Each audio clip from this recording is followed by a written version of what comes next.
മത്സ്യത്തൊഴിലാളികളുടെയും അനുബന്ധ തൊഴിലാളികളുടെയും നിലവിലെ അപകട ഇൻഷുറൻസ് തുക പരിഷ്കരിക്കും. മത്സ്യത്തൊഴിലാളികളുടെ മക്കൾക്ക് മെച്ചപ്പെട്ട വിദ്യാഭ്യാസം ഉറപ്പാക്കുന്നതിനും വിദേശ പഠനത്തിനും സഹായം നൽകും.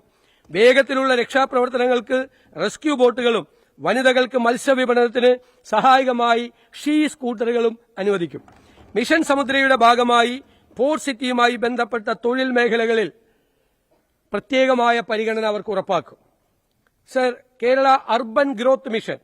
കേരളം ഇന്ന് അതിവേഗ നഗരവൽക്കരണ പാതയിലാണ്. ഈ വളർച്ച സാമ്പത്തികമായി ശക്തവും പരിസ്ഥിതി സൗഹൃദവുമായ ആഗോള മത്സരക്ഷമതയുള്ള നഗരങ്ങളാക്കി മാറ്റേണ്ടതുണ്ട്. ഇതിനായി കേരള അർബൻ ഗ്രോത്ത് മിഷൻ എന്ന സമഗ്ര പദ്ധതിക്ക് രൂപം നൽകിയാണ്. സാർ, ഇതിനായി 100 കോടി രൂപ വകയിരുത്തുന്നു. നഗരങ്ങളിലെ പൊതുഗതാഗതം മെച്ചപ്പെടുത്തുന്നതിനും സമഗ്രമായ മഴവെള്ള നിയന്ത്രണ പദ്ധതികൾ ആവിഷ്കരിക്കുന്നതിനും ശാസ്ത്രീയ മാലിന്യ സംസ്കരണം നടപ്പിലാക്കുന്നതിനും പ്രാധാന്യം നൽകും. ഇതിനെല്ലാമായി അർബൻ ചാലഞ്ച് ഫണ്ട് ഫലപ്രദമായി ഉപയോഗപ്പെടുത്തും. കൂടാതെ നഗര തദ്ദേശ സ്ഥാപനങ്ങളുടെ സാമ്പത്തിക സുസ്ഥിരത വർദ്ധിപ്പിക്കുന്നതിനും ഭരണ സംവിധാനം പ്രൊഫഷണലാക്കുന്നതിനുമായ പരിഷ്കാരങ്ങളും നടപ്പിലാക്കും.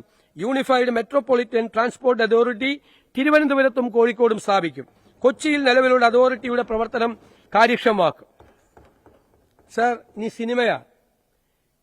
മലയാള സിനിമ മേഖലയെ വികസിപ്പിക്കാൻ സർക്കാർ സമഗ്ര പദ്ധതികൾ തയ്യാറാക്കും. ഇതിന്റെ ഭാഗമായി JC Daniel international film city ചിത്രനഗരം കൊച്ചിയിൽ സ്ഥാപിക്കും.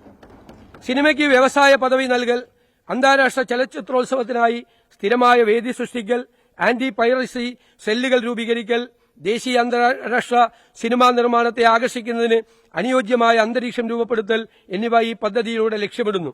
ഇതിനായി 100 കോടി രൂപ വകയിരുത്തുന്നു.